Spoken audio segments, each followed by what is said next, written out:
Momentos de Bizila, as suas dicas de filmes, séries, quadrinhos e discos. Olá, olá! Este aqui é o nosso episódio especial. Na verdade, eu não tô chamando de episódio. Se você está vendo no YouTube, é um Momentos de Bizila, que é um dos vídeos que a gente publica no YouTube. Mas se você está ouvindo em formato podcast, ou seja, só em formato áudio, este é um episódio especial de número 150 do Imagina Se Pega no Olho. A gente resolveu fazer uma coisa, e é o último episódio também do ano de 2025. A gente vai entrar num recesso, volta lá pra metade de janeiro, com o nosso clássico episódio especial dos melhores do ano anterior, enfim, aquela história toda, com os nossos amigos da família 3L, né, o Luiz, a Lívia e o Léo. Muito que bem. Mas, pra este episódio especial, a gente resolveu fazer uma coisa que fala muito das nossas paixões, e principalmente da nossa principal paixão, que são os gibis. Como é o episódio de número 150, a gente quis aproveitar também a campanha lançada há algum tempo pelo Sidney Guzman, lá do Universo HQ, do Confins do Universo, que é a campanha do Dê Quadrinhos de Presente. Então a gente resolveu juntar tudo numa coisa só. Natal. Juntamos tudo numa coisa só. Tá bem em cima da hora ainda, mas... Tá tudo certo. Até o final do ano as pessoas estão aceitando presente. Este vídeo é um vídeo, portanto, como é um vídeo, podcast, enfim, dependendo de onde você estiver ouvindo. Este é o episódio de 150, de número 150, portanto, cada um de nós vai falar sobre 15, porque não ia falar de 150, né? 150, senta aí que a gente vai ficar até... Daria, inclusive, né, se a gente mostrar dia aqui... 31 falando sobre... Se a gente mostrar a nossa coleção de gibis aqui, muito possivelmente você vai entender qual é que dava tranquilo pra passar de 150. Mas pra ficar um vídeo ok, 15 vídeos, na verdade, 15 vídeos. 15 quadrinhos. 15 quadrinhos que marcaram a minha história, marcaram a história da Gabi, enquanto leitores de gibis. Não sei se vocês sabem, eu e a Gabi já éramos amigos antes da gente virar um casal. E o que fez a gente se tornar amigos, na verdade, foram os quadrinhos. Né? Então isso também é importante pra nós nesse sentido. Antes da gente entrar no Os mérito... quadrinhos uniram, ninguém separa. Mas antes de a gente entrar no mérito e falar dos nossos gibis, ou seja, são 15 meus e 15 da Gabi, tá? A gente vai aqui falar um por um, porque brevemente o porquê eles são importantes pra nós e tal. E assim, vai ter coisa que vai faltar, até porque eu não tenho. Tem alguns quadrinhos que eu gostaria que estivessem aqui e eu não tenho. Tem uns que você gostaria, inclusive, que não existem nem no mercado Não brasileiro, existe mais, na verdade, né? Não, e nem, nunca foram lançados, acho que aqui, tipo, nesses formatos encadernado da Panini, essas paradas nunca saíram, né? Enfim, deixa eu tirar o nosso... Se você tá vendo aí, depois eu vou tirar uma foto. Se você não...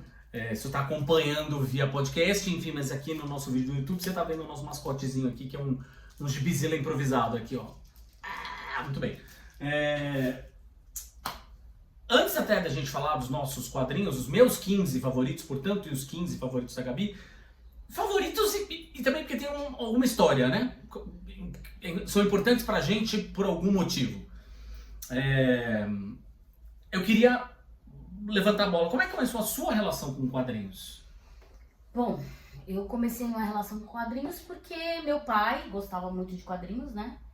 E depois ele foi trabalhar, na verdade, são dois pais diferentes, mas meu pai biológico já gostava de quadrinhos, principalmente quadrinhos latino-americanos, ele era muito fã de Mafalda, por exemplo. Gostava demais, como ele mexia com fotografia e também com arte, ele era muito ligado a essas coisas, então eu já via um pouquinho ali, Turma da Mônica, aquela coisinha, mas mais tarde eu fui morar com uma pessoa, na verdade o meu pai adotivo seria, né, porque tem uma longa história e depois mais tarde um dia que vocês estiverem livres eu conto, mas ele trabalhava na editora Abril. E ele levava para casa toneladas de quadrinhos. E eu me vi envolta em quadrinhos em um período muito difícil da minha vida, né? Onde eu estava me adaptando a uma nova família. Então, assim, eu fiquei praticamente lendo quadrinhos durante muitos anos seguidos. E eu simplesmente me apaixonei por quadrinhos. E não eram quadrinhos da Turma da Mônica, eram super-heróis, eram super amigos, eram... novas aventuras Marvel, Super Aventuras Marvel, na verdade. E o primeiro quadrinho que eu li de super-herói foi um quadrinho do Super-Homem. O Super-Homem. Eu li que era um Super-Homem que ele viajava e encontrava um planeta onde onde os habitantes desse planeta eram Amazonas que tinham cabeça coberta de penas. Eu nunca esqueci dessa história, que foi a primeira história que eu ia recentemente. Eu encontrei a capa né? dela e eu falei, puta, é essa história. E eu tinha mais ou menos, sei lá, uns 8, 9 anos. No meu caso... E desde então, nunca mais parei. Aí sim, estudei sobre quadrinhos mais tarde, me aprofundei, né? Escrevi sobre quadrinhos em muitos locais, como crítica de quadrinhos, como jornalista especializada em quadrinhos. E aí foi ladeira abaixo. Ladeira acima, que é isso. No meu caso, na verdade, a relação com os quadrinhos começou em Santos, na minha terra natal, quando eu era, sei lá, 7, 8 anos de idade, qualquer coisa assim, tava aprendendo a ler ainda. E minha avó e meu avô, para me incentivar, a dona Zilda e o seu Antônio, pais do meu pai, né? Eles, para me incentivar no hábito da leitura, eles começaram a comprar gibis na banca da esquina. Eu sempre, quando ia dormir na casa deles, eles me levavam para comprar quadrinhos. Comecei com Turma da Mônica, com os quadrinhos da Disney, mas aí, obviamente, eu acabei me apaixonando pelos quadrinhos de super-heróis depois, assim, né? Enfim, aí, obviamente, minha avó lia para mim no primeiro momento, e aí, em um certo momento, ela ia me incentivando a ler para ela, fazer o contrário, né? Ou seja, ela dava na minha mão e pedia para eu ler, ela ia me corrigindo, aquela história toda, até que eu aprendi a ler, basicamente sozinho, com os gibis, uma coisa por volta de uns 7, 8 anos de idade mesmo. E aí ela e meu avô, no fim das contas, aí tiveram que arcar com as consequências, né? Porque como eles passaram a me incentivar a ler gibis... Tiveram que bancar o vício. Aí tiveram que bancar o vício. No meu caso, eu já tinha o vício bancado, né? Sim, dentro de casa. Então, dentro de casa. Então, eu tinha privilégio de ter muitos quadrinhos. Meu pai era desenhista da Abril. Então, muitos desses quadrinhos ele participava, inclusive, ele fazia a propaganda dos quadrinhos, que antigamente tinha propagandas dos quadrinhos dentro dos quadrinhos, né? Desses formatinhos tinha propaganda para você comprar, mais quadrinhos da Marvel, então, e ele fazia muitas vezes essas propagandas. Tem uma, inclusive, que o pessoal super lembra, né? E que é um cara comendo hambúrguer numa mesa de escritório, atrás tá, tipo, rolando uma batalha intergaláctica, assim, o cara tá lendo um HQ da Marvel, comendo um hambúrguer, assim, numa mesa de escritório. Foi meu pai que fez essa ilustração, e todo mundo fala, nossa, eu lembro pra caraca dessa ilustração. Então ele trazia muita HQ, né, cortesia do editor mesmo pra casa. E aí eu me viciei nos heróis. Faz todo sentido. Bom, vamos começar então agora. 15 Gabi, você quer começar? Pode ser. Começa com... Curiosamente, eu vou começar com um mangá e não um quadrinho. Não é que esse tenha sido o primeiro quadrinho que eu li, não, mas ele foi muito importante pra mim porque foi meu primeiro contato com mangá, que foi Lobo Solitário. Que aqui temos primeiro número, mas ele é tipo infinito, sei lá até quando vai. Nossa, é verdade, são muitos volumes. Muitos volumes. Mas esse é o primeiro volume, que é o do querido Kazuo Koike, com a arte do Hideki Mori e a arte original do Gozeki Kojima. Sensacional! Eu fiquei apaixonada por Lobo Solitário. Lobo Solitário foi um dos quadrinhos, um dos mangás que construiu o meu caráter. Maravilhoso. Muito bem, vou começar aqui. É importante dizer para vocês também que as coisas, conforme a gente vai falando aqui, elas não estão em ordem, tá? De preferência, então, assim, nada disso, tá? Fizeram parte da nossa paixão, né? Foi construindo o nosso caráter e também, na verdade, o nosso gosto por quadrinhos, né? É isso. Não é um ranking, né? Não é ranking, é isso. E também não estão nem numa ordem alfabética, ou coisa assim. A gente pegou nos nossos quadrinhos aqui, deu uma olhada neles e viu, obviamente, aqueles que faziam mais sentido. Cada um montou a sua pilha e são só 15, porque tem outros que não estão aqui, por exemplo, que também super fizeram parte da minha vida e construir o meu caráter, o meu gosto em quadrinhos, que não estão nessa pilha. Então, é isso. Vamos lá. Então, o meu primeiro aqui é nada mais nada menos que o Homem-Animal do Grant Morrison, da fase do Grant Morrison.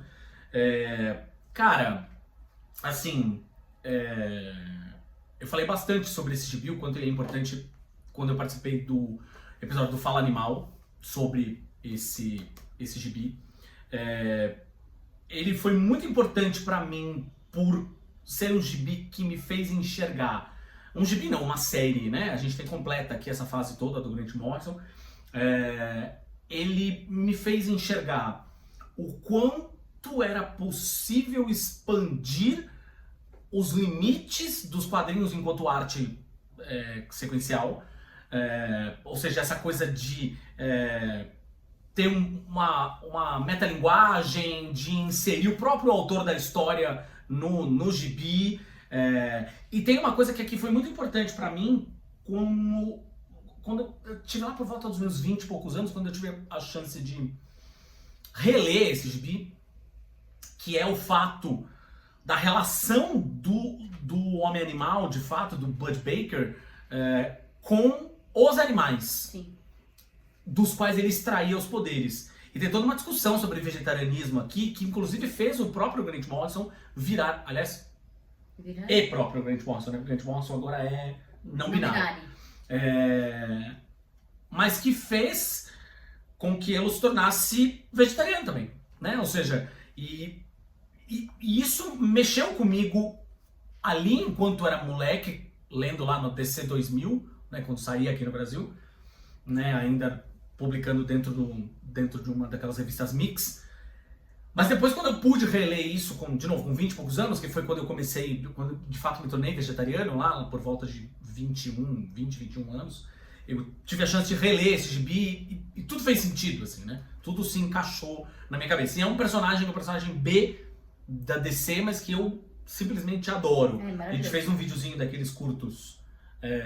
Qual os personagens da DC que você mais gosta? Não sei o que, a Gabi fez o desafio comigo, não sei o que. E quando ela falou do Homem-Animal, o Homem-Animal ficou na tela, basicamente, vencendo todos os desafios até chegar, sei lá, no Asa Noturna, por exemplo, que aí também é foda, né? Asa Noturna deixa eu deixar claro também, queria deixar claro também que muitas das HQs que o Thiago escolheu também fizeram parte da minha vida, né? Também foram importantes pra mim. Homem-Animal é uma delas.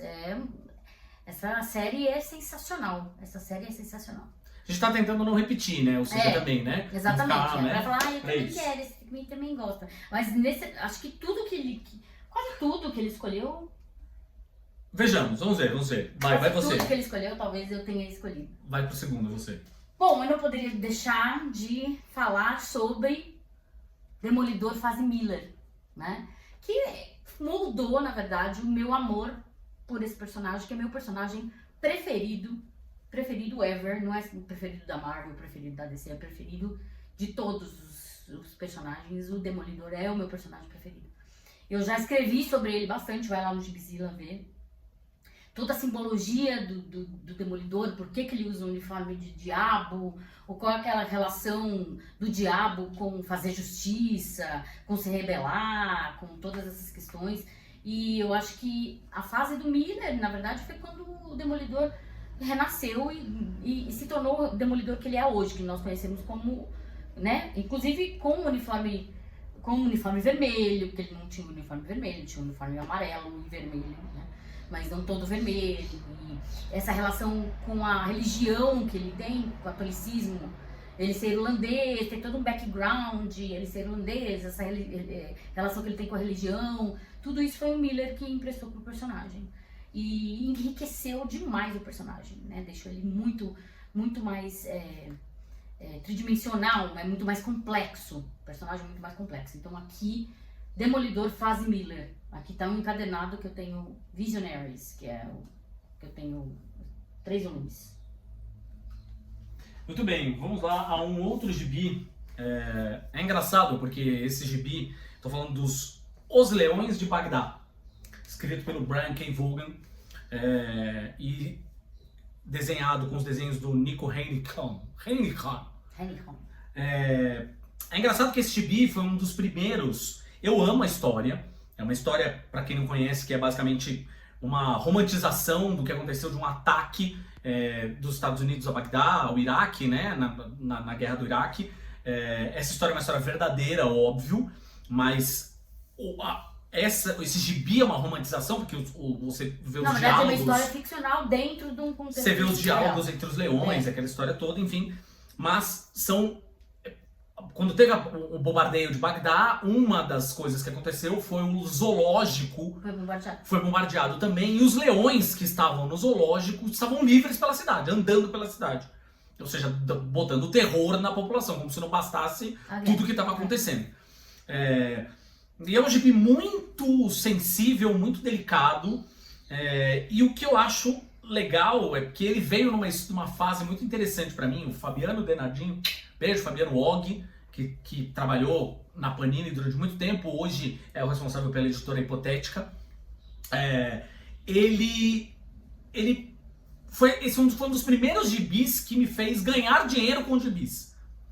Ele me contratou para fazer uns freelas para Panini na época, escrevendo uns conteúdos para uns sites, uns hot sites, umas landing pages, enfim, que eram para ajudar a promover os quadrinhos e tal. E esse é um dos primeiros.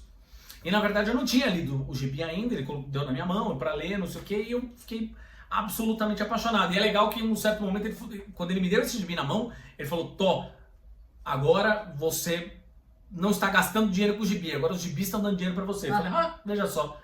Não durou muito. Não durou muito, mas enfim. Não durou muito, mas enfim.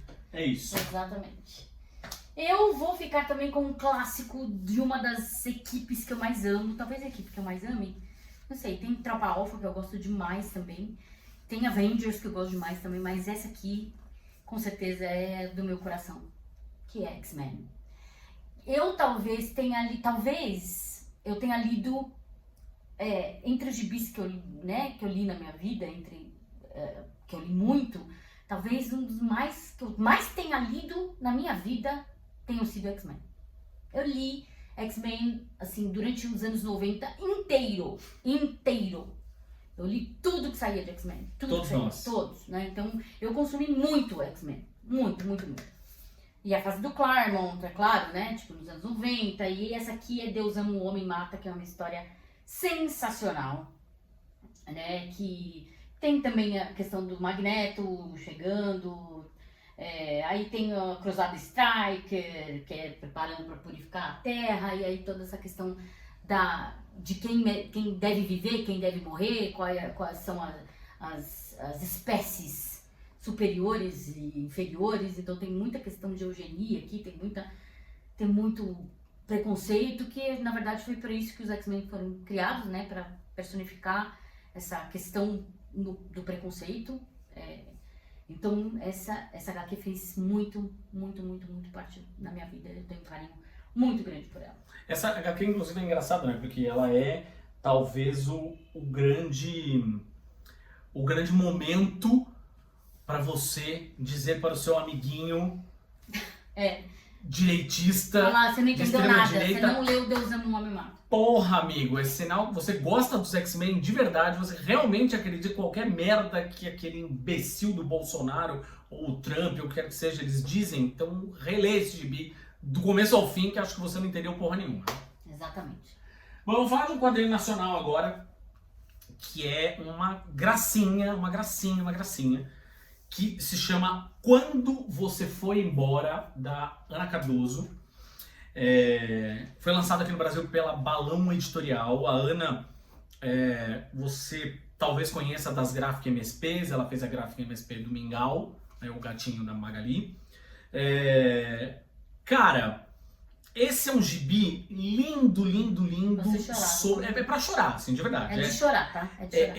É um gibi que inclusive tem poucos diálogos, mas que é basicamente sobre a adoção de um cachorrinho depois que uma pessoa fica doente, né? O dono fica doente e o cachorrinho fica sem a sua companhia, né? Então, assim, é uma história muito bonita, muito tocante e de novo, assim, é uma das provas de que A gente já falou sobre isso algumas vezes aqui, é uma das provas de que quadrinhos, eles não são literatura, né? Ou seja, quadrinhos não é literatura, quadrinhos é quadrinhos. É outra categoria, gente. É outra coisa. Se conversa com literatura, tem um monte de elementos literários, mas não é literatura. Mas tem outros elementos Exato, que a literatura não tem. Exato, que tiram ele da categoria de E literatura. aqui a coisa assim, de novo, é uma história com Da poucos. narrativa gráfica. É uma história com poucos diálogos. É, quase mudo, né? Tipo, E mesmo diálogos são diálogos super curtos, mas assim, o visual narrativa gráfica. dela é que ou seja, as relações entre os quadros, principalmente, as onomatopeias e tudo mais, os o intervalos. olhar do cachorrinho e tal, isso é o que faz a diferença na história. Eu falei cachorrinho, o cachorro do vizinho latiu, ó, viu? Ele tá aqui Prestando escutando. Então, não é um desses gibis super famosos, mas deveriam ser quando você foi embora da Ana Cardoso. Mais um Demolidor aqui, e assim, apesar de não ser o Homem Sem Medo, que também foi crucial, né, para minha paixão pelo personagem, eu acho que a queda de Murdoch, que é esse aqui que eu estou segurando, foi ainda mais visceral do que o Homem Sem Medo, né? O Homem Sem Medo me introduz o Demolidor, introduz Elektra, não que introduz, né? Eu já li Elektra nos gibis do Demolidor muito antes dela, mas dá uma outra dimensão do que a Elektra na vida dele, como namorada, e aí também dá o background da Elektra, né? Do pai dela ter morrido e toda a questão dela ter pirado, mas acho que a queda de Murdoch é ainda mais visceral, ainda mais brutal, né? Que é quando a primeira vez de muitas que o Demolidor perde tudo que ele tem. Foi morar de aluguel. Né? Então, foi morar de aluguel literalmente. Então, essa HQ é sensacional. Frank Miller e David Mazzucchelli. Eu amo muito a narrativa gráfica do Mazzucchelli. Eu gosto muito de como os quadrinhos são feitos também, da tensão que o Miller coloca entre os quadros, assim, tanto as sequências de ação, quanto sequências assim do tipo, o Ben Urich recebendo uma ameaça pelo telefone enquanto a redação onde ele tá caótica, tudo ao redor dele pegando fogo, todo mundo, não, mas e falando ao redor dele, e ele simplesmente com o telefone grudado no ouvido, ouvindo uma ameaça de morte, assim. Então essa coisa muito noir que o Miller sempre trouxe para as HQs, para a narrativa dele, do Demolidor, do Batman, enfim, mas essa coisa no ar, né, de meio hollywoodiana, totalmente hollywoodiana, né, de filme de policial, né, dos anos 70 que ele amava, e ele trazia muito dessa narrativa gráfica para as HQs. Então, para mim, A Queda de Murdoch é um daqueles filmes de gangue dos anos 70, assim, tipo, em formato de quadrinhos, e é maravilhoso mesmo. Deixa eu colocar aqui, inclusive, nos comentários do vídeo e do podcast também, né, do episódio do podcast, enfim, mas para você escutar o episódio que a Gabi participou recentemente do Fala Animal, falando Sim. sobre o Queda de Murdoch. Vou continuar aqui falando sobre quadrinhos nacionais. Agora eu vou falar de Cangaço Overdrive, do Zé Wellington, com arte.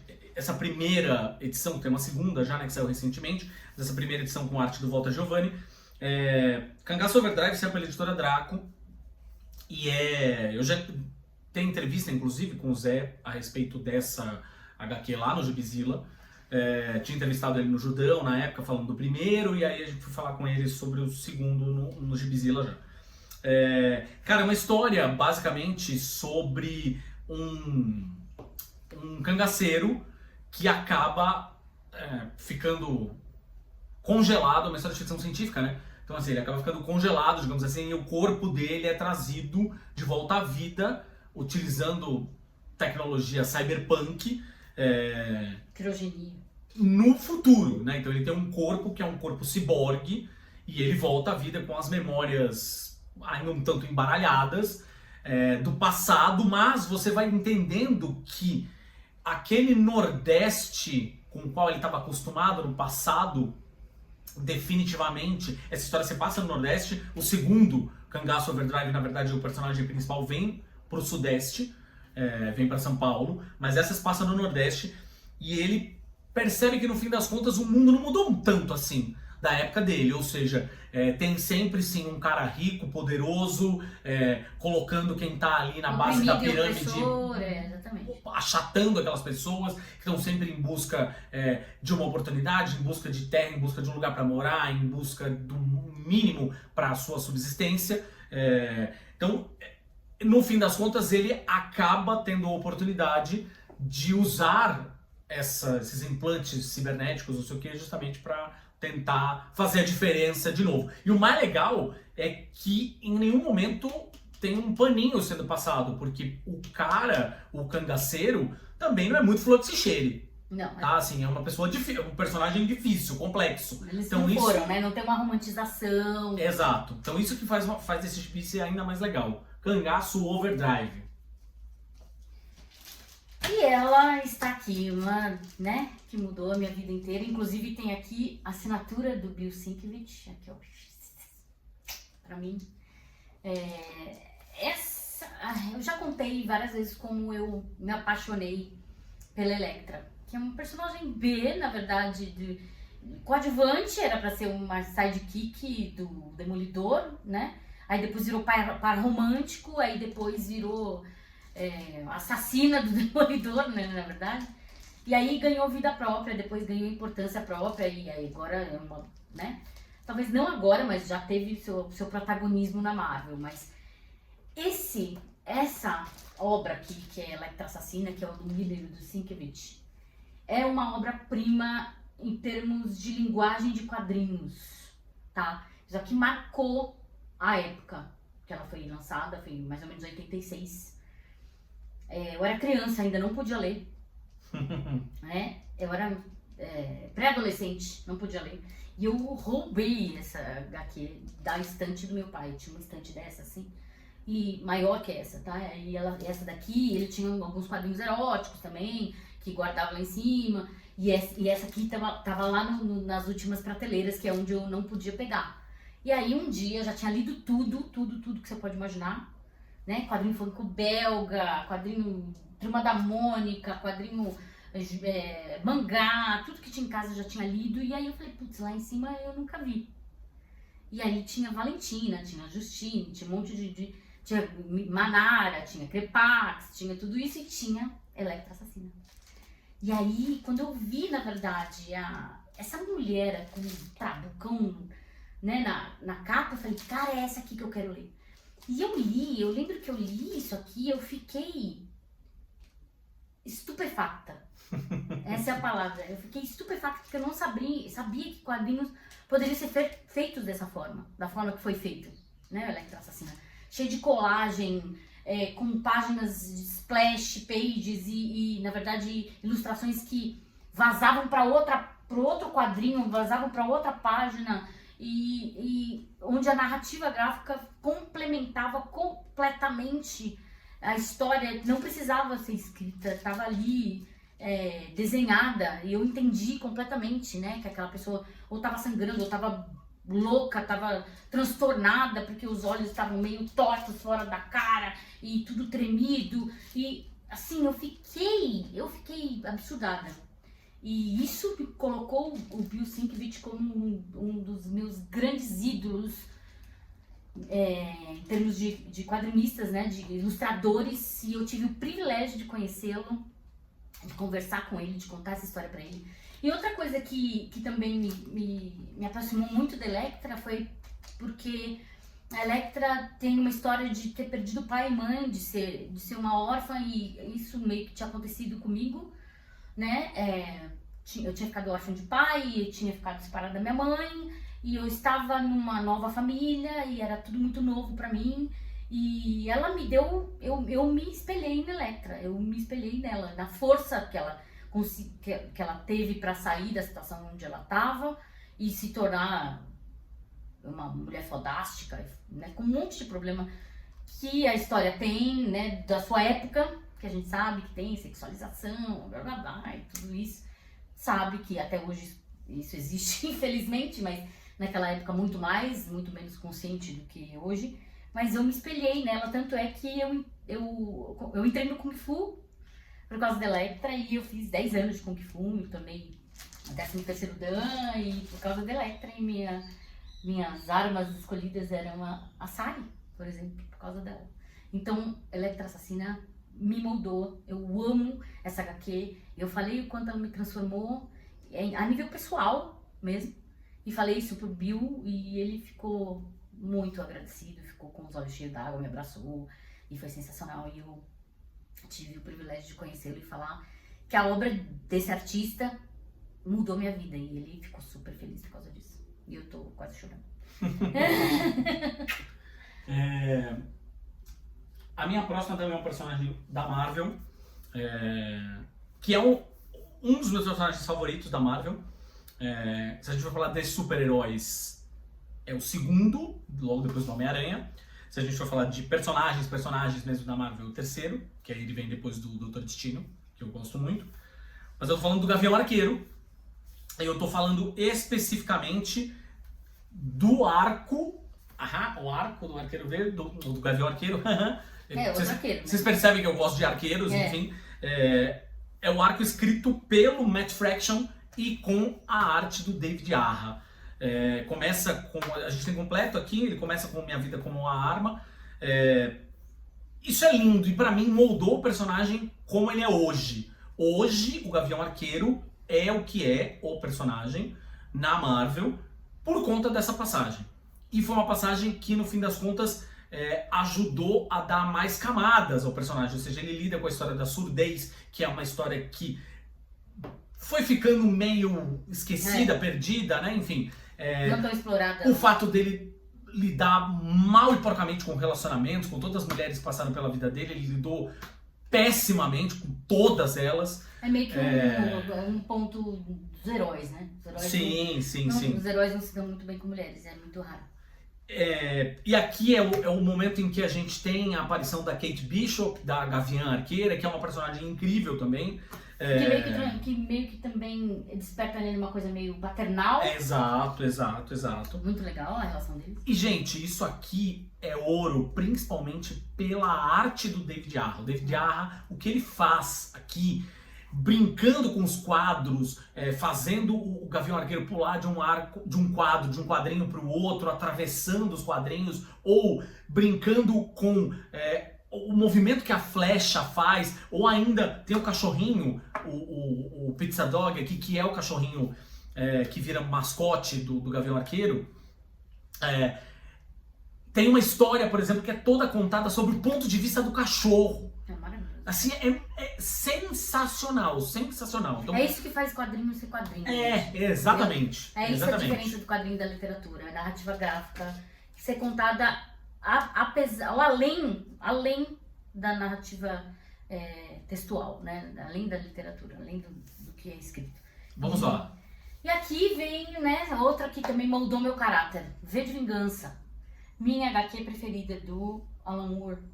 E essa HQ, cara, nossa, essa aqui também foi de explodir cérebros, né? Explodiu minha mente quando eu li, assim como o Electra explodiu minha mente em termos gráficos, V de Vingança explodiu minha mente em termos intelectuais e políticos, né? Aqui fala muito sobre opressão, fala muito sobre oprimido, fala muito sobre... dá umas pinceladas sobre anarquismo, né? Aqui sobre regimes governamentais, democracia, anarquismo, totalitarismo.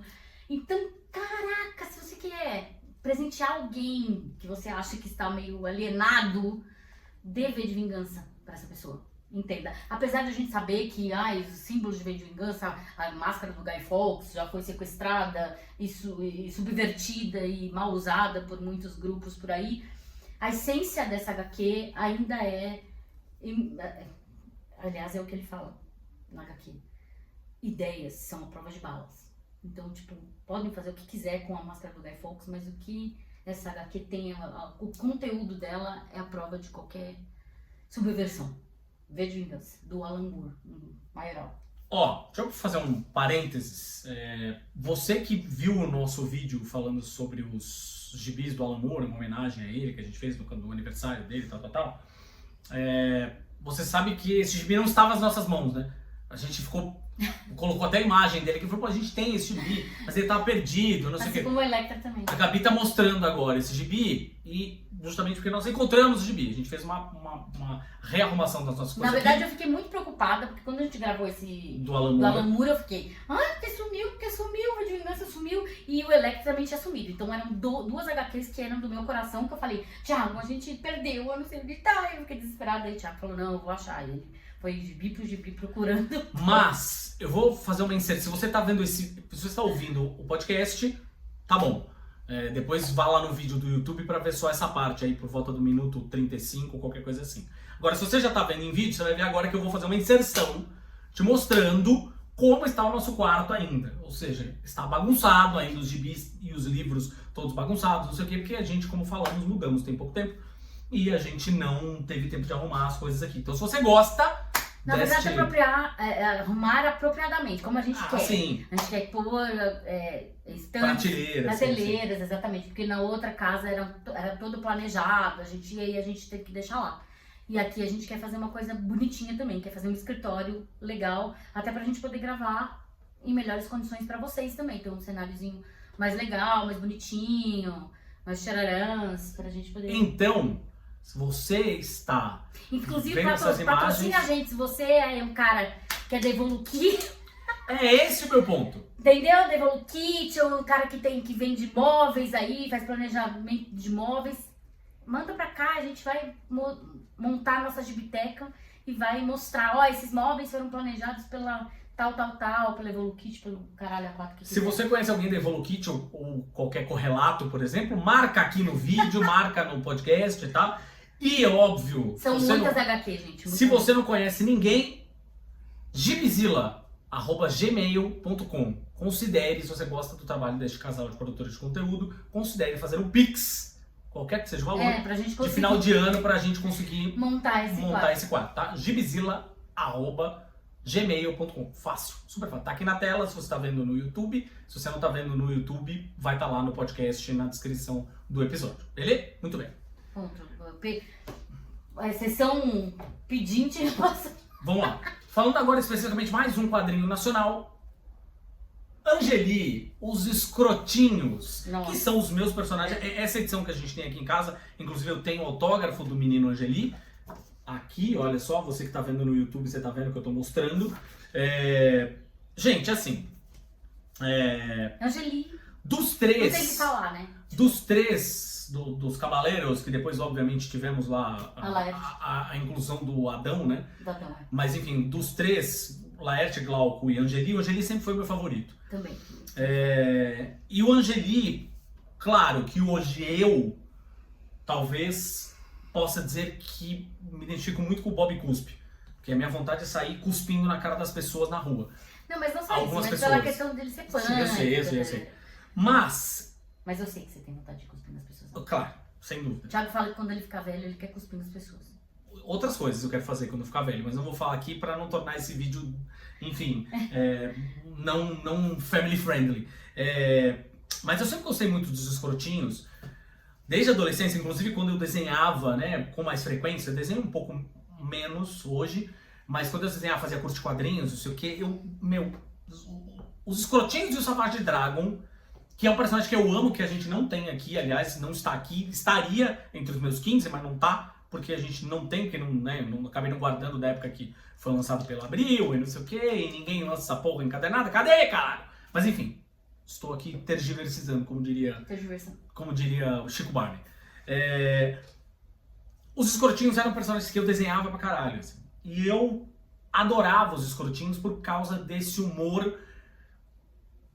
Não é o politicamente incorreto, é um humor imprevisível. Você não sabe qual é a resposta deles, você não sabe o que eles vão dizer. A gente não sabe, não tem como adivinhar qual é a resposta, como eles vão se comportar, como eles vão reagir a alguma coisa. É absolutamente imprevisível.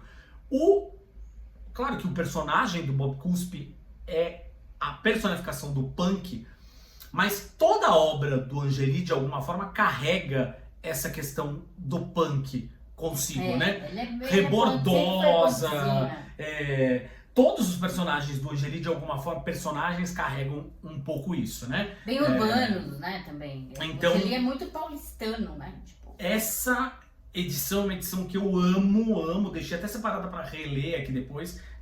Eu adoro tirinhas, adoro quando as tirinhas são super bem feitas, assim, né? 3, 4 quadrinhos e tal. E essas tirinhas do Angeli são de uma época que foi lançada pela Devir. Inclusive a gente tem chiclete com banana aqui. Simplesmente ainda, espetacular. A gente tem revistas de chiclete com banana aqui, ainda daquela época, guardada a 7 chaves. Em algum lugar aqui dessa bagunça aqui. Agora vamos falar sobre ele. O como é que fala? O playboy espancador de pobre. É isso. Batman, ano 1. Gente, Batman é o meu personagem preferido da DC. Não tenho o que falar. Mais um Mazzucchelli, né? Mais um Mazzucchelli. E mais um Frank Miller, mais um Mazzucchelli. Bom, esse aqui é tipo, né, a origem do Batman adulto, né? Na vida de super-herói. É isso, é uma reinvenção do Batman, na verdade, da história dele, de toda a mitologia que ronda o Batman pelo Frank Miller. E depois ele faz isso de novo. Na verdade, ele muda o estilo, na verdade, ele como é que fala? Ele, com o Cavaleiro das Trevas, ele ainda dá um outro salto, na verdade, que é dentro dos quadrinhos, né? Dentro do estilo de quadrinhos. Ele faz uma outra história do Batman, na verdade com o Batman no futuro e tal, com outra... Não reescreve a história do Batman propriamente dito, mas ele marca os quadrinhos com uma graphic novel que mudou alguns rumos, né? Dentro do gênero. Mas é isso. A história do Batman, inclusive a história do Batman do filme do Matt Reeves. Tem muito do Batman no 1, é verdade. Tem muito do Batman no 1, que é como o Batman nasce. Né? Como que ele... Ano 1, né? É o primeiro ano dele. Como que ele vira o Batman, quais são as motivações dele, quais são as inspirações dele, quais são os medos dele. Então o Miller trabalha isso muito bem aqui no Batman 1, que também foi uma HQ que eu amo demais. E esse Batman é o meu Batman do coração. Vou falar da DC também, então.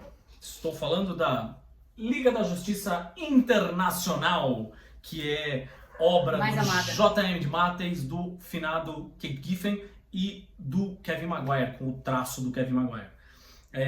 Inclusive a gente tem uma autografada pelo J.M. Matheis, que eu não recebi ainda, que está com o Léo, que ele pegou pra mim lá na CCXP.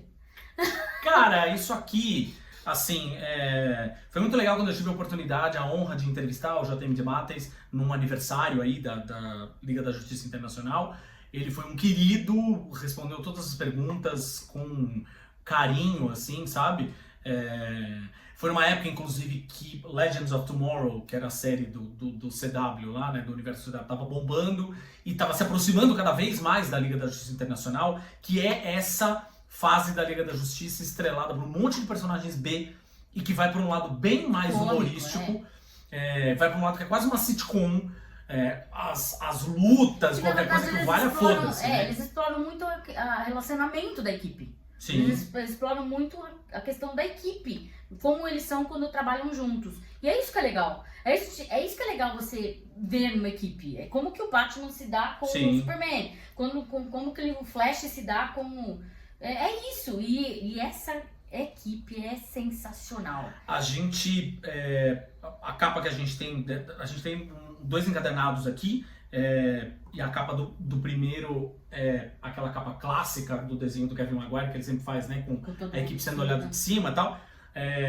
E aqui a gente tem ninguém menos do que o Guy Gardner falando, e aí, mané, vai encarar. Guy Gardner, que é esse personagem que apareceu no filme de Superman, que é um arrombado, né, ou seja, a ideia do personagem é de fato ser um arrombado.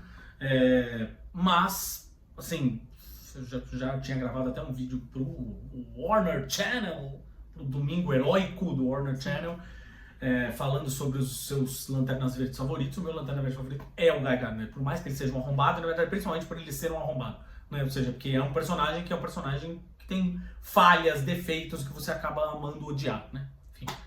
Mas esse gibi, a relação, esse arco inteiro, né? Ou seja, essa passagem toda dessa equipe criativa, o Besouro Azul com o Gladiador Dourado fazendo o bromance deles, fazendo todas as piadinhas quinta série possíveis e imagináveis, é simplesmente sensacional. Leiam. E aqui eu tenho que falar, né? Não bastasse X-Men ser minha equipe preferida, eu tenho um mutante que é preferido da minha vida, que é Wolverine. E esse aqui, que na verdade é meio que surgimento do Wolverine, conta meio que a história de como ele ganhou o Adamantium. É uma história brutal, sensacional, que me marcou demais também nos anos 90, mais ainda por ter sido ilustrada pelo maravilhoso Barry Windsor Smith. Esse cara, meu, não dá. Ele desenha maravilhosamente bem.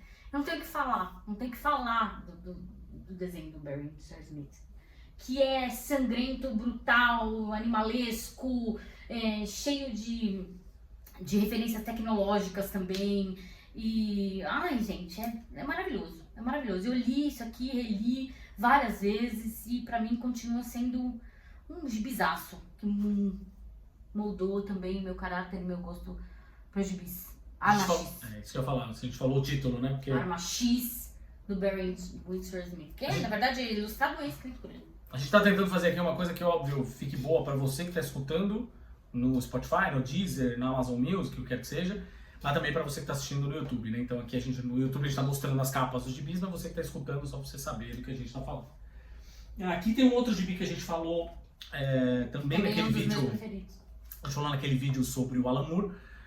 Até gravei também participei de um episódio do Fala Animal a respeito desse arco, que é o arco do Alan Moore escrevendo O Monstro do Pântano. Eu amo de paixão, e como eu disse brevemente, né, enfim, não vou me repetir, mas como eu disse brevemente no nosso vídeo sobre o Alan Moore,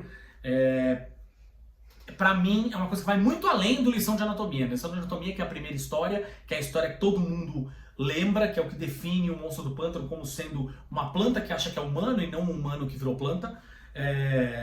Mas todo o processo, do início ao fim, é absolutamente filosófico, absolutamente questionador, vai para um lado completamente diferente de quadrinhos de heróis, bebe muito da fonte do Bernie Wrightson, que é um dos criadores do personagem, aquela coisa de terror, mas vai além disso, ou seja, vai além do terror pelo terror, o terror pelo susto, né, pelo susto fácil. Não, cara, é um gibi... Na verdade, as questões tratadas aí são muito mais aterrorizantes, é essa a questão. O contexto no qual o Monstro do Pântano está inserido, que na verdade é o contexto no qual todos nós estamos inseridos agora, né? A humanidade, a humanidade, a coisa do meio ambiente, exatamente, sim, é muito mais natureza. aterrorizante, exatamente. É esse contexto aterrorizante que o Alan Moore trabalha, que é genial. E falando em filosofia, eu agora que sou uma filósofa, Olha só. Aqui falando também em J.M. DeMatteis e John J. Muth. Caraca. Qual é o nome do gibi? Moonshadow, na verdade, nossa gente, isso daqui é um tratado filosófico sobre a vida, sobre quem somos nós, para onde estamos, para onde vamos, de onde viemos. É um gibi que, por exemplo, eu nunca tinha lido antes de casar com a Gabi. Aí né? Caiu na mão, eu devorei. E aí, na verdade, a questão toda da infância, de como você amadurece, de como você percebe a vida, qual o seu papel nela, qual o papel das pessoas que você ama para você, né, dentro da tua vida, significados e...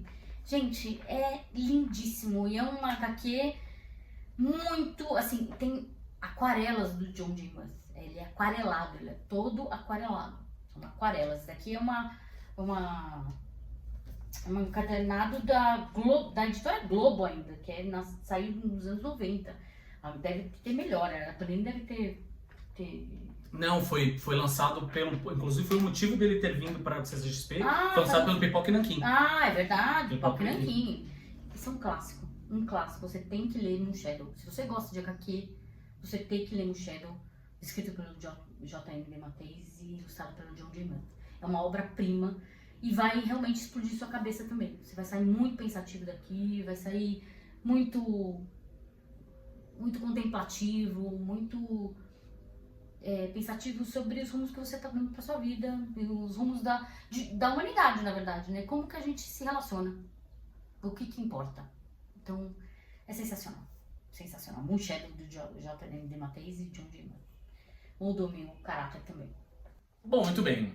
Vamos para o próximo meu agora. Vou falar sobre um favorito da casa aqui, que é ninguém menos do que o Will Eisner, um dos mestres dos quadrinhos, mestres da nona arte. E eu vou falar aqui especificamente sobre No Coração da Tempestade, que é uma história autobiográfica dele, ele contando justamente toda essa questão envolvendo a família que imigrou para os Estados Unidos, uma família trabalhadora, uma família de origem humilde. Ele obviamente trabalhou, na verdade, em trabalhos manuais, enfim, foi pro exército, aquela história toda, até de fato ele começar a trabalhar com desenhos, entrar numa indústria que ainda não era uma indústria propriamente dita, uma indústria que ele ajudou a moldar também, e a relação dele, inclusive, com uma série de outros autores, que eram autores também de origem judia. Pelo contrário, é uma indústria marginal. Sim, né? exato.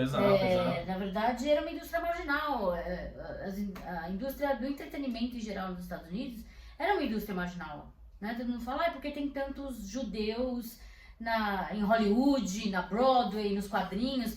Porque quando eles começaram, eles não podiam exercer outras profissões. Mesmo eles sendo médicos, advogados, nos países de onde eles saíram, eles não podiam exercer essas profissões nos Estados Unidos, eles tinham que ficar à margem. Então eles só restava esse tipo de profissão de segunda classe, na verdade, que era de entretenimento. Eles foram trabalhar na Broadway, fizeram Hollywood e fizeram a indústria dos quadrinhos, né? E o Will Eisner foi um dos precursores. E a gente tá falando, obviamente, de uma história que é uma história de amor, né? Ou seja, é uma história de amor de um cara por uma arte que era uma arte que nem de longe era enxergada como é enxergada hoje. Sim, nossa, é marginal total. Marginal total. Era embrulho de pão, gente. Era muito, muito mal visto. Muito mal visto. No Coração da Tempestade. Anota aí. E aí eu venho pra uma HQ que na verdade é dos anos 2000, que foi ontem praticamente. Não vou nem falar sobre isso. Que é Beach Planet. Beach Planet, da Kelly Sue DeConnick, com ilustrações da Valentine de Leandro, que saiu aqui no Brasil pela Conrad, né? Conrad, é verdade. Foi a Conrad que editou isso aqui, publicou isso aqui, com acho que tradução da Dandara Palankoff, e cores da Chris Petter, se eu não me engano. E isso aqui é ouro, é ouro. Primeiro que a Kelly Sue DeConnick, pra mim, é uma das melhores roteiristas de quadrinhos. Ela escreveu Capitã Marvel, entre outras coisas. Mas ela transformou a Capitã Marvel, na verdade. Ela tirou a Capitã Marvel do ostracismo, que era totalmente zoada. Que a gente conhece hoje por causa dela. A Capitã Marvel que a gente conhece hoje como grande protagonista aí, né, de filmes e tal, foi a Kelly Sue DeConnick que deu esse novo rumo pra ela. Assim como, por exemplo, o Frank Miller fez com o Demolidor, a Kelly Sue fez com a Capitã Marvel. Uma comparação. E isso aqui, na verdade, é uma história de ficção científica que fala sobre um futuro distópico, onde mulheres que não se encaixam no padrão que tem que ser, são exiladas para um planeta presídio. Que se chama Beach Planet, que em português ficou o planeta das vagabundas. Maravilhoso. Eu adorei a coragem que eles tiveram de colocar esse nome, porque em inglês é isso que quer dizer, Beach Planet, planeta das vagabundas. E aí você é mandado, se você não se encaixa, você não é magro bastante, ou não é loiro bastante, ou não eles falam de complacente, que eles usam, né, de complacente. Se você não é complacente, ou seja, não é aquela pessoa resiliente, né, recatada do lado, whatever, você é mandada pro Beach Planet. E aí, cara, é feminismo na veia, é misandria e alegria. Misandria e alegria é maravilhoso. eu não podia deixar, obviamente, de falar sobre o Homem-Aranha. Acabava que ia ser meio inevitável. Eu peguei essa antologia que a gente tem aqui, que é uma antologia que a Panini lançou tem algum tempo, e que eu comprei especificamente por conta dessa história, que era uma história que eu não tinha em outros gibis. Depois acabou, enfim, essas muitas histórias do Homem-Aranha e muitas coleções do Homem-Aranha que acabaram saindo, eu, no fim das contas, tenho mais de uma versão aqui, mas eu tenho um carinho muito especial por essa história, que é O Menino que Colecionava Homem-Aranha. Muita gente fala de melhores histórias do Homem-Aranha sobre, sei lá, a morte da Gwen Stacy, a última caçada de Kraven e tal, mas eu acho que é uma história que resume bem o personagem e principalmente o porquê que eu gosto tanto do personagem, a humanidade dele, né? O que faz o Peter ser um personagem tão legal, e é uma coisa que a Marvel tinha que lembrar, inclusive, porque o Peter hoje, no universo 616, universo tradicional, no universo Ultimate é outra coisa, que é o melhor Homem-Aranha de muito tempo. É o melhor Homem-Aranha Peter Parker, né? Não, o Miles é outra conversa, mas o melhor Homem-Aranha Peter Parker que é muito bom, mas falando, mas o Peter Parker mais legal que a gente tem nos últimos anos é essa versão Ultimate, enfim, que é um Homem-Aranha adulto, com família, barba na cara e o caralho. Mas a Marvel precisava se lembrar deste Peter Parker, que é o Peter Parker que tá no Menino que Colecionava Homem-Aranha, que é um aspecto mais humano. Ou seja, ele não tá lutando contra vilões. Ele basicamente está indo visitar um garoto que tem uma doença terminal e é um menino que é absolutamente apaixonado pelo Homem-Aranha. Ou seja, a conversa dele e principalmente a visão, que é uma visão que o Peter não tem. O Peter tem uma visão absolutamente pessimista sobre si mesmo, autodepreciativa sobre si mesmo. Ele enxerga a visão que aquele moleque tem sobre o Peter, dá uma esperança renovada para ele sobre o futuro, assim, saca? É uma história muito bonita, muito tocante, e é uma história que eu acho que, volto a dizer, define de fato o que é o Homem-Aranha, quem é o Homem-Aranha. Então, assim, de verdade, não acho que a Marvel deveria ter esquecido isso aqui, sabe? Pelo contrário, tem que ser lembrado deste Homem-Aranha aqui. Então, o menino que colecionava Homem-Aranha. Eu vou falar sobre um também que eu adoro, que é um gênio das HQs também, que na verdade eu não vejo muita gente falar sobre ele, mas ele é considerado um dos arquitetos seminais do quadrinho moderno norte-americano. É pioneiro do formato graphic novel também. American Flag, do Howard Chaykin. Isso aqui, meu amigo, isso aqui é ouro puro. Isso aqui é ouro puro, que mostra mais ou menos o que está acontecendo com a América agora. Se você quer entender o que está acontecendo com a América agora, leia American Flag. Esse cara aqui é tão visionário que ele chega a ser profético. Maria, sim. Tá? Sim. É um futuro distópico onde a América, na verdade, decaiu, o grande império americano, né? Tipo, já era, não existe mais. E o Brasil! O Brasil é uma superpotência. Olha só, o Brasil é uma superpotência aqui nisso aqui. Brasil! E aí ele fala, na verdade, tudo o que aconteceu com os Estados Unidos e toda a degradação da nação, né?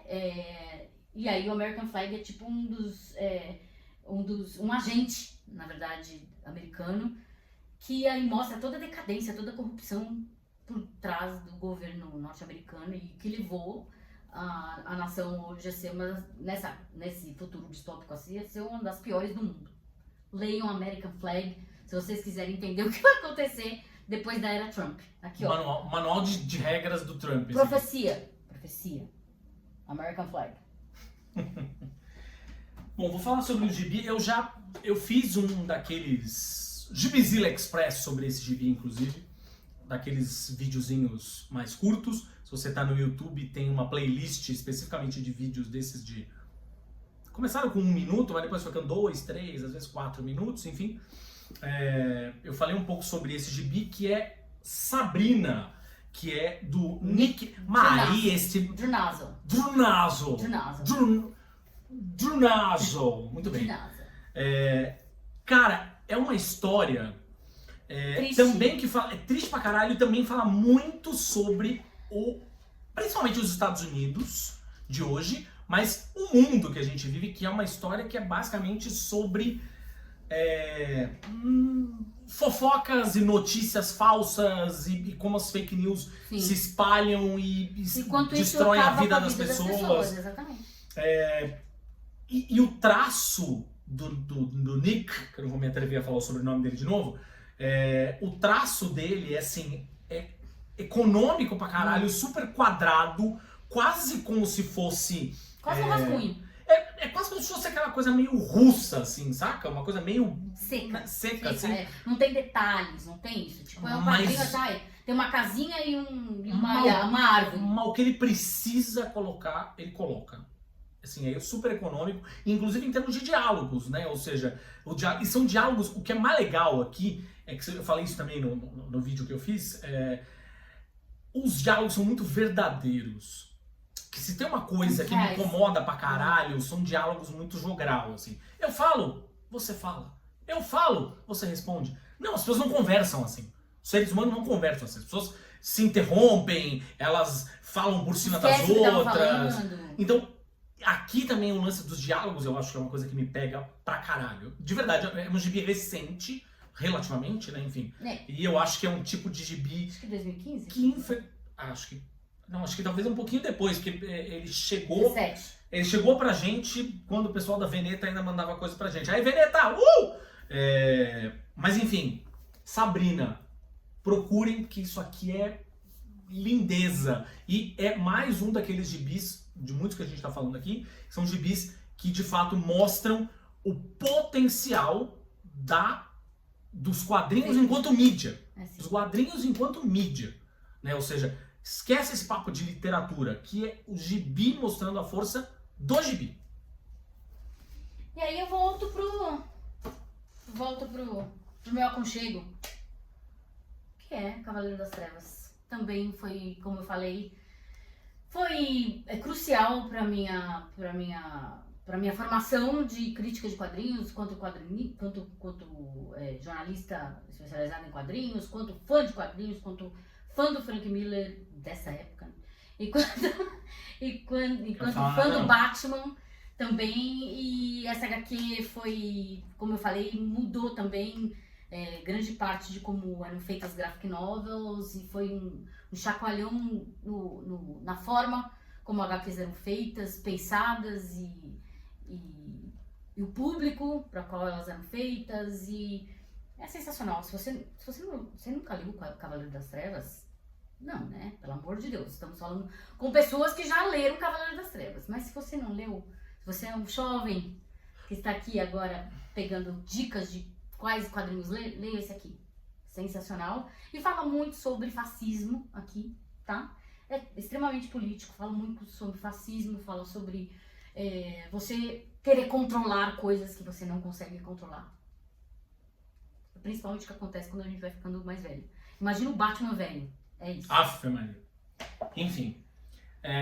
Esse aqui é um gibi recente que teve uma continuação, a gente não pegou a continuação ainda. Mas minha coisa favorita é Monstro. Que gibi sensacional. Da Emil Ferris.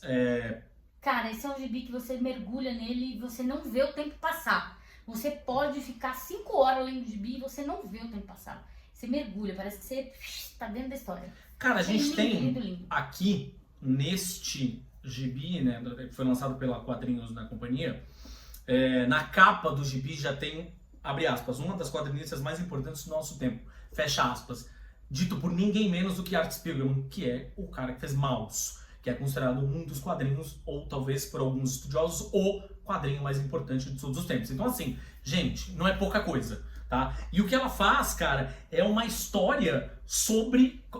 que na verdade, o desenho é lindíssimo, porque o desenho é como se fosse um caderno de desenho de uma menina. Como se fosse uma caneta esferográfica, como se fosse desenho de caneta um caderno de rascunho de desenho de uma menina, e é basicamente uma história sobre contar histórias. Sobre como ela gosta de monstro, é isso. Como ela cresceu gostando de monstro. Porque, né? Porque a gente não entende muito crianças que gostam de monstro. Por exemplo, meus filhos aqui em casa amam monstros. Tipo, né? Meu filho desenha monstro o tempo todo, desde que era bebê, desenha monstro. Mas tem algumas famílias que existe um certo tabu em crianças que gostam de de terror, de monstro, né? Tipo, ainda tem alguma coisa assim estranha com essa criança demoniada, sei lá, qualquer coisa do tipo. E ela meio que quebra isso, Sim. né? Mostra tudo que tem por trás de uma criança que gosta de histórias de monstro. E ela vai. E é sensacional. E de que forma, no fim das contas, ela interpreta, porque ela tá vivendo numa cidade, numa Chicago, que é uma coisa. Talvez até um pouco meio no ar, assim, com crimes acontecendo, aquela história toda. E ela é só uma criança. Dela, exatamente. E ela é só uma criança. De que maneira que ela interpreta isso? Quem são os monstros reais? E aí, obviamente, ela desenha essas histórias e você, enquanto leitor, vai lendo essas histórias, vai entendendo essas histórias sob o traço dela. Ou seja, a Emily Ferris, no fim das contas, está aqui incorporando uma criança desenhando num caderno. É meio autobiográfico, né? Tipo, e ela ganhou do Eisner também, tá? Foi essa HQ que ganhou o Eisner. Minha coisa favorita é Monstro, maravilhoso. E eu vou falar aqui sobre o grande Demolidor, Homem Sem Medo, não poderia deixar de falar. Que aí conta a história do Demolidor, né? É isso. Conta a história do Demolidor. Assim como o Batman 1 conta a história do Batman, de como ele se tornou o herói, esse Homem Sem Medo conta a história de como Matt Murdock se tornou o Demolidor. De como ele encarou a morte do pai, de como ele adotou o uniforme vermelho e saiu fazendo justiça, que a justiça dos homens que ele fazia que ele faz durante o dia, como advogado, não abarca e que deixa pontas soltas e que por isso mesmo ele tem que agir como um vigilante e punir as pessoas que ficam livres por brechas que a própria lei provoca, né? Então aqui tem toda a história do Demolidor. Vigiar e punir. Vigiar e punir. Como diria Alexandre de Moraes. Oh, Foucault. E aqui tem participações maravilhosas do Rei, né? Tem a Electra, também tem um grande papel na vida dele. Tem o Fog, então tem toda a mitologia do Demolidor aqui, maravilhosamente retratada pelas mãos do Romita Jr. Inclusive, essa HQ também é assinada pelo Romita Jr. Muito bem. Eu vou falar sobre agora o meu personagem favorito da DC, que é o Arqueiro Verde, e vou falar sobre o Espírito da Flecha. A gente tem aqui a edição em 2 volumes lançada pela Eagle Moss, mas acabou de sair uma edição compilada pela Panini, acabou de sair, foi lançada na CCXP. O Roberto II que está trabalhando lá, o Roberto II da Hora Suave, enfim, né, que é também está lá com o Léo no Fala Animal. Ele foi um dos principais responsáveis por ter feito essa edição, então um beijo pro Roberto por causa disso. Mas a gente está falando do Espírito da Flecha, que é uma história escrita por ninguém menos do que Kevin Smith, o cineasta responsável por Dogma, responsável por Balconista, responsável por Procura-se M e por aí vai. Há quem diga, e eu concordo, que esse talvez seja o melhor trabalho da carreira do Kevin Smith ever. É muito legal. Juntando quadrinhos e cinema, inclusive, tá? O Arqueiro Verde também é um dos meus personagens preferidos da DC. Junto com o Batman, com outros personagens, mas o Arqueiro Verde é realmente talvez o meu segundo personagem preferido da DC. E essa HQ é sensacional. A gente tá falando basicamente do Kevin Smith fazendo um clássico dos quadrinhos de super-herói, que é trazer um super-herói de volta à vida.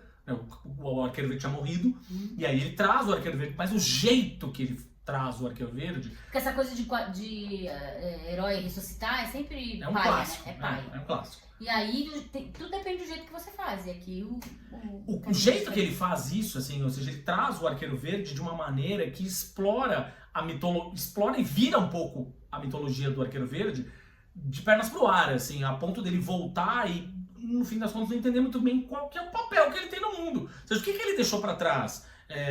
Os segredos dele, né? Ou seja, que diabo o mundo precisa de um Arqueiro Verde? Precisa ainda de um Arqueiro Verde, de verdade? Enfim. Então, essas questões são muito legais. E vocês viram, tanto com os meus quadrinhos e com os do Thiago, como isso é recorrente nos quadrinhos. Sim. Com os autores, bons autores, eles reinventam a mitologia daquele herói. Né? Isso aconteceu com o Batman no ano 1, com o Batman no Cavaleiro das Trevas, com o Demolidor e com o Arqueiro Verde e com outros heróis que a gente... de outros autores incríveis aí, que na verdade revitalizam aquele herói, né? Aconteceu com o Homem-Aranha e assim vai. Porque se tem que dar na mão de um cara foda. E o Kevin Smith é esse cara, e ele faz isso com o Arqueiro Verde. Então toda essa reinvenção da mitologia do herói, daquela coisa que a gente já tá empapuçado de aguentar, ele torce tudo, vira tudo de ponta cabeça e é um outro cara. É um outro herói, ainda com a essência dele, porque a essência do herói nunca se perde, né? O legado do herói, mas é outro contexto. De que maneira que ele vai lidar com a relação Porque com o o filho? mundo muda, exatamente, o mundo muda. E esses heróis, eles têm lugares nesse mundo que a gente tá? Assim, como é que vai ser a relação dele com a galera da Liga da Justiça? Porque ele sempre foi, no fim das contas, o cara muito questionador, fez parte da Liga da Justiça, parte do coração, mas muito questionador, um cara de esquerda pra caralho. Sim, não gosta de autoridade, não gosta de ficar... Nós estamos falando da relação dele com o filho, ou seja, com o Connor, de que maneira essa relação ficou, a relação dele com a Canário Negro, a relação dele de amizade com o Lanterna Verde, que na época tinha mudado pra caralho, tinha virado o Espectro. Então, assim, essas coisas o Kevin Smith sabe lidar com maestria. Maravilhoso. O espírito da Flash. E pra terminar, no meu último quadrinho, que na verdade... Pra terminar, não. Você teria direito a mais um, porque eu tenho 2 aqui ainda. Mas enfim, vamos lá. Mas tem mais tá um separado aqui, aqui. Não, não é esse. Eu não quero esse. Eu quero outro que é mais... Que ainda foi mais importante pra mim do que esse, mas tá por aí também. Eu não achei. Bom, vamos que vamos. Segue o baile. Fala desse Se primeiro. onde tá, você pega. Mas... E que devia ser o primeiro, na verdade, porque logo que quando eu descobri esse cara, que hoje em dia já tá muito mais pra baixo que de cu de cobra, infelizmente.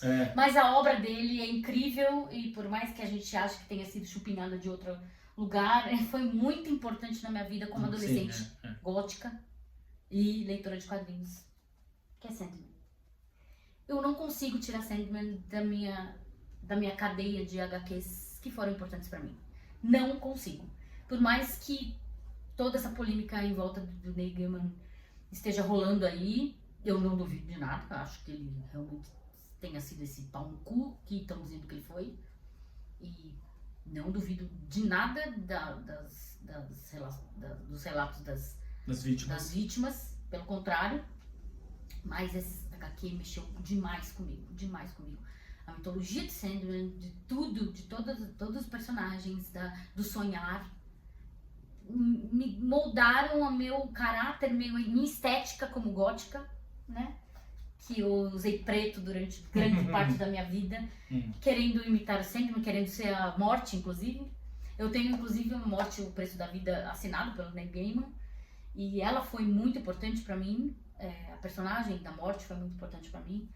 Então, assim, não consigo tirar. É muito bem escrito, não tem como, o Neil Gaiman escreve muito bem. É muito bem amarrado, as histórias tem um lúdico muito bonito, né? E tem essa capa maravilhosa do Dave McKean. As capas do Dave McKean Todas as capas são sensacionais, mas aqui dentro é Sam Keith e o Mike Dringenberg. É louco, né? No fim das contas, eu volto a dizer pra Gabi, assim, porque quando saiu aqui... Esse é só o Prelúdio do Noturno, mas tem toda a coleção. A gente tem a coleção toda aqui. É engraçado que quando saiu a série, eu fui ler Sandman, porque eu li muito pouco do Sandman, né? Eu li tudo. E aí eu fui ler, e é curioso porque as primeiras edições, depois obviamente muda o artista, mas as primeiras edições desenhadas pelo Sam Keith. Eu ficava pensando, caralho, é o Sam Keith do The Max. Que louco, eu amava o traço dele no The Max, é aquela coisa super mega exagerada e tal, não sei o quê. E nos anos 80, assim, é muito louco porque o Neil Gaiman tratava de questões que são tabu hoje em dia, por exemplo, como pessoas trans, e questão nos anos 80, feminismo nos anos 80, sabe, LGBT nos anos 80, todas essas questões. E eu 80, lembro... 90, não? 80, 90, final dos 80, começo dos 90, mas no meio dos anos 80 ainda. Quando lançou era meio dos anos 80.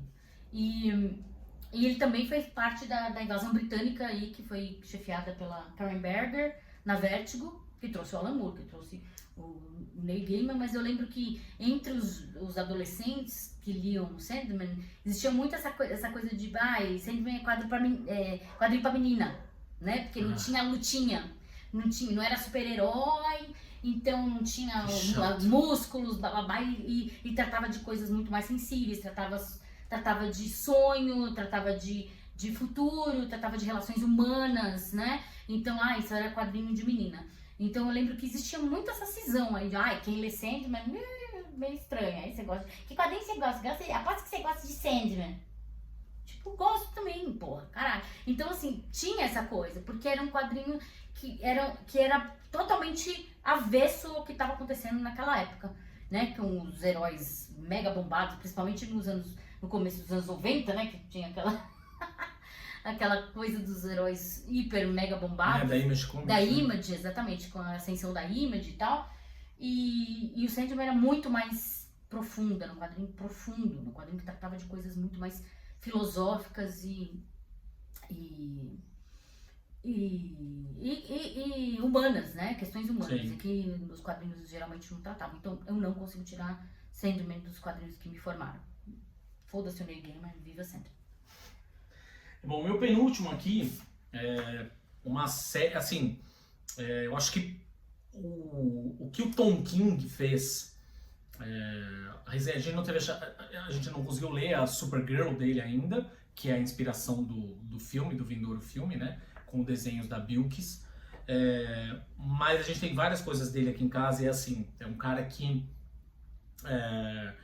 salvo talvez Heróis em Crise, que é de fato uma merda, mas a ideia é muito boa, mas teve uma interferência editorial fodida ali, não sei o quê, mas salvo isso, a fase dele do Batman eu acho legal pra caralho, quando ele casa quando ele quase casa com a Mulher Gato e tal, não sei o quê. O Visão, que é aquela série maravilhosa. Muito foda. Também muito participei foda. de um episódio, eu tive a chance de reler recentemente. Participei do episódio do Fala Animal falando sobre o Visão. A história que ele escreve do Adam Strange, que é o Estranhas Aventuras, que é também sensacional. Mas isso aqui, que é o Senhor Milagre dele, tá? Que inclusive vai virar série com ele como com o próprio Tom King como showrunner. Isso aqui é absolutamente genial. Sim, porque quem estava acostumado com o Senhor Milagre naquela fase da Liga da Justiça Internacional, que eu falei, né, ou seja, mais cômica e tal, ou com o Senhor Milagre daquela fase lá do Jack Kirby, Quarto Mundo, no começo, blá blá, não sei o quê, vai ser completamente surpreendido, porque aqui ele desconstrói tanto uma coisa que tem humor, mas não é o mote, e é basicamente uma história sobre depressão. Basicamente uma história sobre depressão e a ameaça constante do Darkseid ao longo da história, no fim das contas, é a depressão. Aqui, nessa história, basicamente é isso. É um cara que tem uma filha, é um cara que é casado com a grande barda, tem um casamento incrível, eles se amam, pá, não sei o que lá. Portanto, não tem motivo pra ter depressão. Spoiler, tem sim. Acontece. Não depende do... Pois é. E ele faz isso, no fim das contas, com uma história de um super-herói que é de uma raça de deuses cósmicos superior, tal, não sei o que, blá blá blá, enfim. É simplesmente sensacional, sensacional. E os desenhos do Mitch Gerads, que é um cara que acompanha o Tom King em uma série de outras obras, não sei o que, também estão lindíssimos, uma coisa meio experimental, em certos momentos quase meio Dave McKean, assim, com colagens e tal. É brilhante, Senhor Milagre. Sensacional. E o meu último, que a gente não achou, que deve estar perdido por algum lugar aí. Tá aí. Mas eu sei que tá aqui, que também fez parte da minha vida, que também me formou como fã de quadrinhos, é Camelot 3000. Vai aparecer aqui pra você. E pior que tá mesmo, tá por aqui mesmo. Eu mexi nele, eu sei que eu mexi nele porque quando eu tava procurando o V de Vingança e o Electra Assassina, eu passei por ele. A gente tem aqui duas versões. É que eu não tive coragem de... Eu tenho um encadernado gringo e eu tenho a nacional e eu não tive coragem de... Quando a gente casou, a gente juntou as nossas coleções. E aí algumas coisas a gente mandou embora, porque já tinha mais do que uma versão, eram versões iguais e tal. Cavaleiro das Trevas pra gente tinha uns 4. Se for juntar os meus da Gabi, tinha isso, assim. Mas o Camelot 3000 tinha a minha versão e ela quis ficar com a versão dela também. Eu não tive coragem de... Mas assim, eu amo... Eu sou, não sei se vocês sabem, mas eu sou uma entusiasta de Rei Arthur. Eu sou uma entusiasta de Rei Arthur. Desde pequena Eu descobri a mitologia do Rei Arthur e eu li tudo que eu pude ler sobre Rei Arthur. Eu li As Brumas de Avalon, apesar de todas as controvérsias aí de Marion Zimmer Bradley, mas pra mim é a obra definitiva, assim, que Brumas de Avalon não foi passada da minha mãe pra mim, porque minha mãe também adorava. E ela leu e falou, ai, você vai adorar isso aqui. Eu li, devorei, e ali tudo quanto era de literatura sobre Rei Arthur. Tem Bernard Cornwell também, que tem várias séries sobre Rei Arthur. Li tudo, tenho aqui em casa, inclusive. E aí, nos anos 90, quando saiu Camelot 3000, eu pirei. Porque é simplesmente a história do Rei Arthur no futuro, uma coisa meio retrofuturista, assim, tipo, é o Rei Arthur no futuro, assim, né? É muito louco, Meio ficção científica, meio ficção científica, uma coisa meio Flash Gordon. Lembra um pouco de meio a vibe do Flash Gordon, sim, uma sim. coisa retrofuturista, assim. E eu amei. E ali fala de muita coisa, fala sobre política, fala sobre relações humanas, fala sobre direitos LGBT também naquela época. Então é sensacional. Tristão e Isolda, né? Tristão e Que é a Isolda, coisa exatamente. Sensacional. Sendo umas mulheres, né? É muito, muito, muito bom. Eu amo Camelot 3000. E é uma das HQs que também me formou. E para encerrar, minha última, vou falar de uma HQ nacional, Bando de Dois, do Danilo Beruti. Isso aqui é basicamente um faroeste versão brasileira.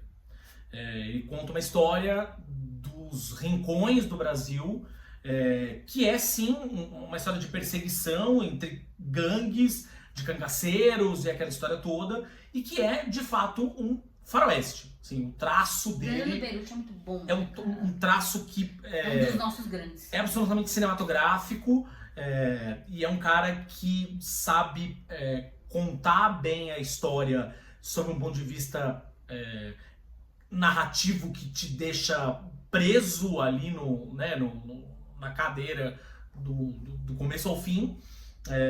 E ele aqui explora de fato essa pegada mais velho oeste, mas um velho oeste brasileiro.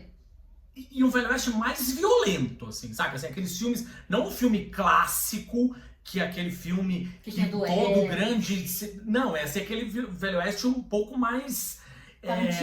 tarantinesco, assim, é isso, um pouco mais tarantinesco, é um pouco mais sangrento, um pouco mais... com personagens que são personagens um pouco mais reprováveis, aquela história, assim, não tem talvez o grande herói, o xerife, não sei o que, não. Aqui é uma outra pegada, assim, é simplesmente sensacional.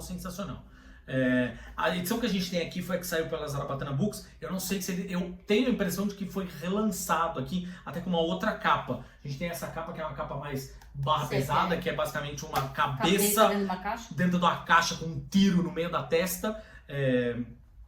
Mas de qualquer forma, isso aqui é simplesmente sensacional. Bando de Dois. Bom, obrigado você que ficou aí até o final, tanto ouvindo a versão podcast quanto assistindo esse vídeo. Definitivamente o vídeo mais longo da gente no canal até o momento, no YouTube. Muito obrigado pelo ano de 2025, pelo apoio, vocês foram incríveis. Se você não apoiou, foda-se. Gostou desse vídeo, deixa o like aqui. Mete o dedo aí. Que outros gibis que formaram que a nossa experiência como leitor é uma coisa. Não ficou faltando nada, porque pra mim e pra Gabi é isso. Se você acha que gibis que são importantes na sua vida, não sei o quê, coloca aqui nos comentários, tal, não sei o quê. Se você chegou nesse vídeo por alguma razão, mas não é seguidor do canal, faz favor de sim se inscrever aqui no canal e, óbvio, acessa aí clica no sininho para você receber todas as indicações de coisas que a gente coloca por aqui. A gente coloca esses vídeos mais longos, a gente faz todos os episódios do podcast que estão aqui, vai ter episódio pra caramba no próximo ano, já tem episódio até gravado e tal, não sei o que, enfim, tem coisa bacana para acontecer dos dois podcasts, né? Do Imaginas Pega no Olho e do Imaginas Pega no Ouvido, que é o nosso talk show musical. E claro, óbvio, tem também vários pequenos videozinhos mais curtos que a gente vai colocando aqui com dicas de música, séries, e filmes, e quadrinhos e por aí vai, tá? Valeu demais, obrigado por você ter apoiado a gente ao longo desses 150 episódios do Imaginas Pega no Olho, vem muito mais por aí. E pode vir muito mais e muito mais legal, inclusive, se você considerar apoiar a gente. gibizilla@gmail.com. Um beijo, Beijo. E até 2026. Feliz 2026. Desde Gibi de presente, leia Gibi. Nós.